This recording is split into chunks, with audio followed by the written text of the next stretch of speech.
belajar? Sudah. Demas sudah makan? Sudah. Demas sudah mandi belum? Udah. Sekarang Demas lagi ngapain? Mas lagi dengerin Onyx Radio 88,7 FM. Stay tune. Hah? Balikpapan's #1 hit music station, Double 8.7 Onyx Radio. Ya, bersama saya ada sebelah kanan saya ada Bang Adi Supriyadi. Kemudian di sebelahnya lagi ada Bapak Yudi Saharudin. Selamat siang, Assalamualaikum. Waalaikumsalam. Barakallah. Tetap ceria di masa-masa yang sulit. Dan ini tadi bilang Pak Yudi, kayaknya udah jauh kita, Mas. Betul. Hampir 1 tahun sudah selesai ngopi jalan Pak Yudi ya. Dan alhamdulillah kita bahasnya ini terus. Karena kita berpikir bagaimana memberikan sebuah solusi ataupun ada masalah yang bisa kita pecahkan pada saat kita ngobrol. Akan bergabung bersama kami juga via Zoom Bapak Budiono. Mungkin 2 minggu lalu kita sudah berbicara mengenai dampak ekonomi. Kita sudah ngomongin harusnya bagaimana ekonomi, tapi ternyata ekonomi sekarang menurut saya pribadi hal yang paling terparah hari ini kondisinya. Dan juga PPKM sudah berlangsung hampir 11 hari sudah ya, dari tanggal 9 Balikpapan sendiri. 11 hari kita melihat yang terpapar pun malah meningkat. Nah, ini menjadi sebuah, mungkin kita bisa ngobrol di sini dengan solusi-solusi kita. Menurut Mas Adi sendiri, apakah PPKM pertama itu sudah efektif atau bagaimana, Mas Adi? Iya, Assalamualaikum warahmatullahi wabarakatuh.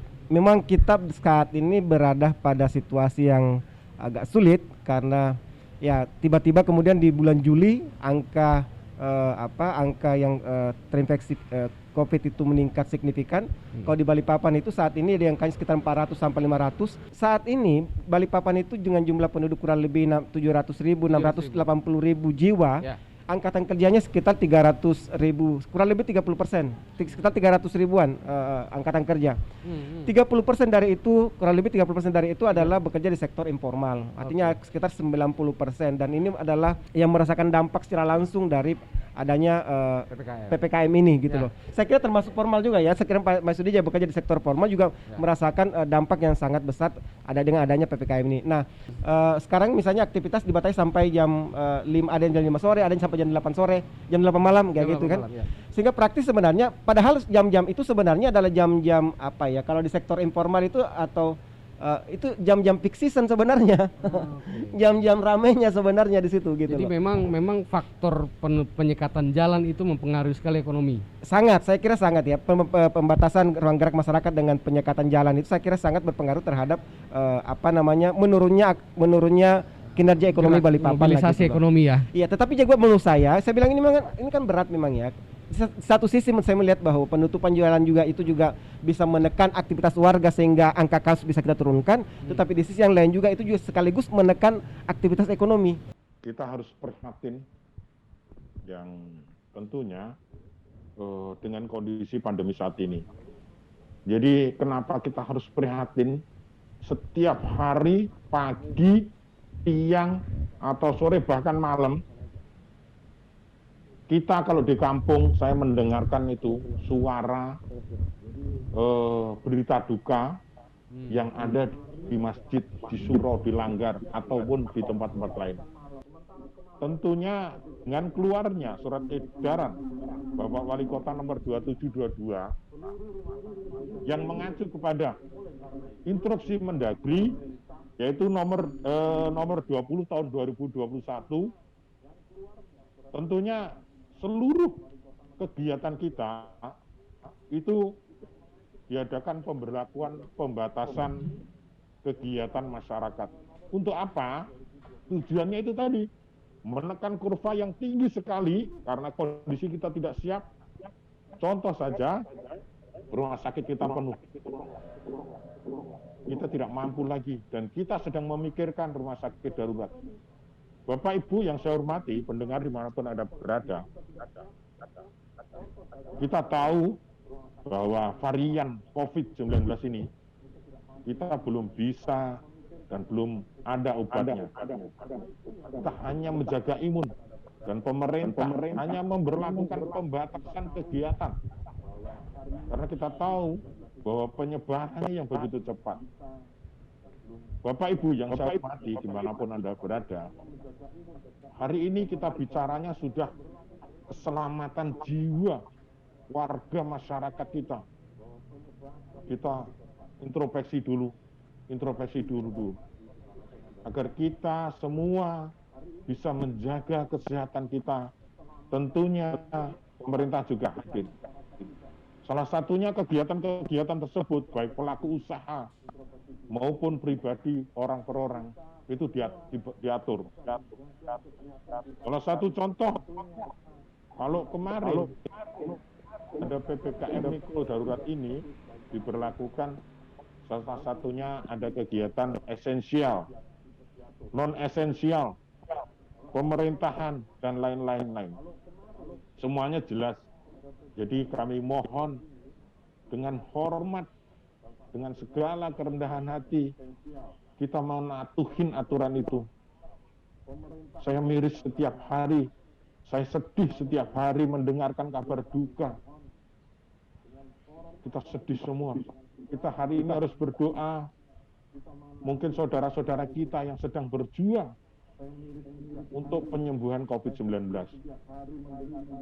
Saya pikir pemerintah kota juga sudah mempersiapkan bagaimana saudara-saudara kita yang saat ini sedang isolasi mandiri di rumah, kita akan menyentuhnya juga, kita akan membantunya juga ke depan.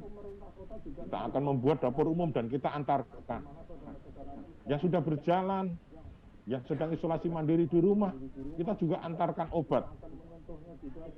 Tentu semua itu untuk kita semua, kita batasin kegiatan masyarakat.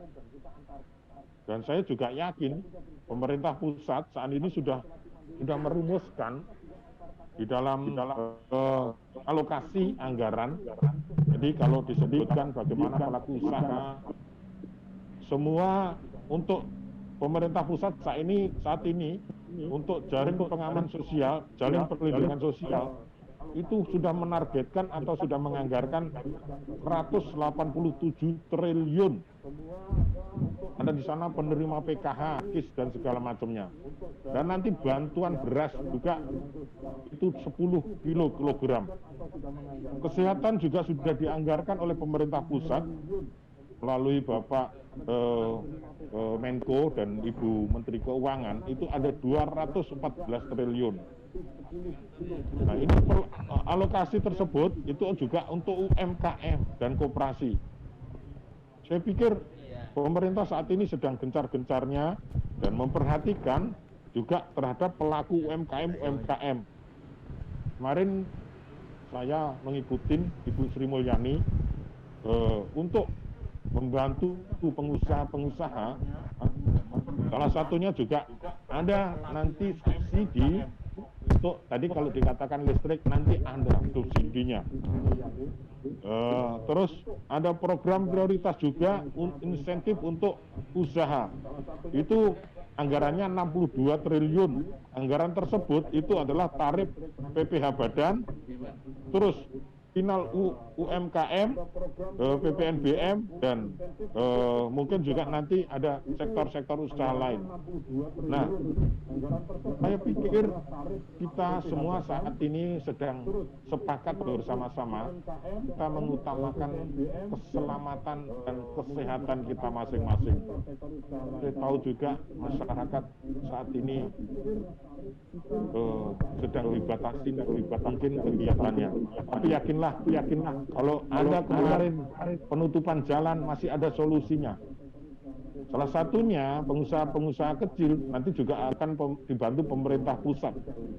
Dan pemerintah daerah juga memberikan solusinya. Salah satunya adalah bisa buka namun hanya melayani take away atau dibungkus. Dan kita harus bersama-sama dan kita harus juga sepakat bahwa keselamatan jiwa kita, kesehatan masyarakat itu jauh lebih penting untuk saat ini. Karena kurva kita sudah paling tinggi dan standar kita di tengah, kemampuan rumah sakit kita tidak bisa mencukupi untuk menanganin yaitu pandemi COVID ini. Dan hari ini hari yang luar biasa, dalam artian puncak-puncaknya pandemi ini, Bang Zul. Bener Bang Zul ya, yang tahun lalu tuh hanya 63, mungkin ya Bang Zul ya, 20, tapi hari ini 500-an. Gimana menurut Bang Zul sendiri, apakah pandemi ini bisa betul-betul bersahabat dengan regulasi kita yang ujung-ujungnya ekonomi PKL juga berteman dengan pandemi? Bagaimana Bang Zul? Assalamualaikum warahmatullahi wabarakatuh. Selamat siang, salam sejahtera untuk kita semuanya. Ini melebihi dari situasi kita pada saat pandemi pada saat tahun yang lalu ya, di awal, dan bahkan kita ada situasi yang memuncak. Yang paling jelas adalah di tingkat kematian. Di tahun ini kita bisa sampai 30-an ya. 30, iya, 29 sampai 30-an. Ini kan luar biasa. Selama kita PPKM mikro sudah ada indikasi yang menunjukkan alhamdulillah fluktuatif menurun, artinya minimal kita bisa menahan ini tidak semakin melonjak. Dari Itu dulu. PPKM mikro itu berarti tanggal 9 ke 12. Iya, sampai dari tanggal 19 sampai 20 kemarin Ya, kita dipublish memang 12 sampai 20. ya ada sudah turun sampai 400 ya. Kita bisa menahan tidak semakin melonjak. Karena kita sangat khawatir sekali kalau ini tidak tertahan, Lebih nanti banyak bisa lagi. sangat daruratnya sangat luar biasa. Kondisi kita saat ini belum cukup untuk melakukan relaksasi, itu kita sepakat juga saya pikir. PLN tadi Iya, ya. karena tradisi kita di Balikpapan sedikit ada peluang untuk relaksasi kita berikan ke masyarakat. Sehingga kita sangat dinamis sekali memang per 2 minggu itu dalam kebijakan pembatasan kita sangat dinamis. Karena kita prinsip ada sedikit peluang kita manfaatkan, karena masyarakatnya sangat perlu sekali untuk beraktivitas baik sosial maupun ekonomi di lapangan. Angka maupun kematian itu terhubung. Kita diskusi kita dengan Dinas Kesehatan pertama tadi adalah 5M. Jadi plus 3T. 3T. Jadi 3T itu kuat nggak tracing kita, Oke. testing kita, treatment kita kuat nggak? Situ. Yang terakhir adalah plus vaksin. Testing kita sudah cukup bagus. Vaksin kita juga sudah cukup bagus. Kita masih lemahnya di 5M. Nah, pandangan Mas Adi sebagai masyarakat awam, apakah ini karena hal-hal yang kita anggap kegiatan-kegiatan teknis lah, kayak tadi mungkin peralihan ketua dengan ketua baru yang belum sempurna, atau memang vaksinnya ini yang memang agak lambat? Mas Adi, silakan. Oke. Dari sudut sosiologis sebenarnya memang ya masyarakat kita sekarang ini berada pada situasi jenuh sebenarnya. Solusinya sebenarnya tinggal satu menurut saya adalah mempercepat vaksinasi. Saya kira kalau saya baca berita misalnya di Jakarta sudah di angka 70%, Bali 70-80% ya. Saya kira mudah Balikpapan 20%. kita masih 20%. Padahal syarat herd immunity, herd immunity adalah minimal 70%. Artinya apa? Kita masih kurang 50%. Nah, kalau dibahasakan dari Mas Yudi tadi, kita butuh kepastian 50% ini kira-kira kita kejar berapa bulan nih. Cuman kan masalahnya Pemkot juga saya yakin tidak bisa jawab ini. Soalnya ini berkaitan dengan ketersediaan vaksin yang kewenangannya ada di pusat. Ya. Pelaku usaha untuk recovery ini kan juga butuh waktu juga ini. Betul. Nah, makanya saya bilang tadi ketika ada insentif pajak yang diberikan oleh pemerintah itu memberikan darah segar lah, minimal ada darah segar kepada pelaku usaha untuk kemudian bisa bangkit kembali. Karena kalau misalnya pelaku usaha juga kita tidak perhatikan, ya kan, bagaimana roda ekonomi kita bisa bergerak? Kalau roda ekonomi kota tidak bergerak, masyarakat mau makan apa? Pemerintah juga dapat pajak dari mana? Kira-kira seperti itu. Tapi kan ada dana COVID. Dana COVID kan juga berasal dari pajak. Betul. Gimana, Pak Yudi? Misalnya pajak tadi diringankan segala macamnya, apakah bisa betul-betul membantu operasional ini? Oke. Itu adalah salah satu cara praktis untuk bisa membantu beban pengusaha untuk saat ini, gitu. Kenapa? Karena yang tadi indeks mobilitas dikurangi, otomatis kita nggak bisa bergerak cukup jauh meningkatkan ekonomi, sehingga mau nggak mau beban operasional ini yang memang harus kita tekan. Jadi harapan kita sih sebenarnya memang dari Pemkot pengambil kebijakan bahwa memang ada insentif yang harus diberikan ke pengusaha sebagai stimulus. Sebenarnya kita di dunia usaha itu hanya satu, butuh kepastian. Ini kapan Ini kapan nih? Jadi yang kita serahkan sih sebenarnya kita percaya pada pemerintah, silahkan melakukan regulasi. Kalau misalnya ekonomi drop, pasti akan dampak sosialnya pasti akan ada. Nggak mungkin dampak sosialnya nggak ada. Oke, Bang Zul, sebelum closing, sebelum kita tutup, Bang Zul mungkin ada closing statement ya yang mau disampaikan ke masyarakat atau sahabat Onyx?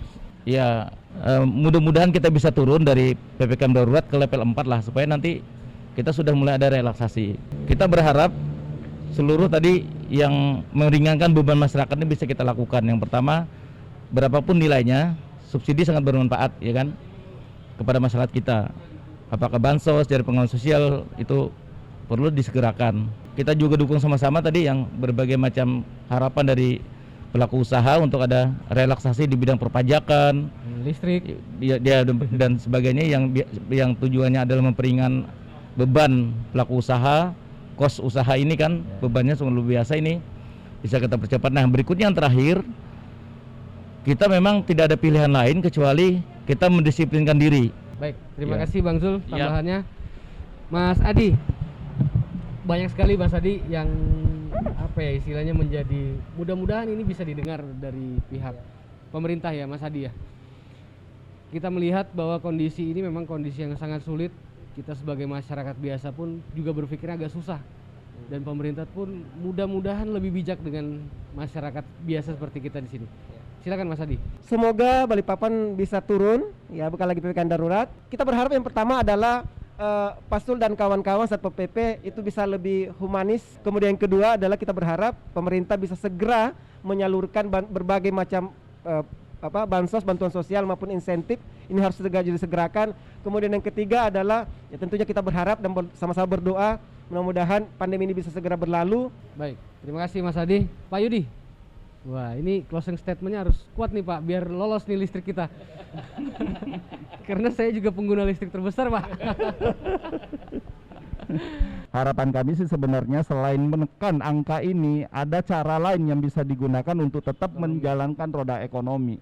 Ya mungkin ya seperti saya sepakat sih bahwa masyarakat memang harus dieduket untuk tetap menggunakan 5M tadi, kemudian ditambah 3T, tambah vaksin. Harusnya dengan cara seperti itu kita bisa menekan angka sementara perekonomian akan tetap jalan. Baik Pak Budiono, silakan di closing statementnya Pak Budiono.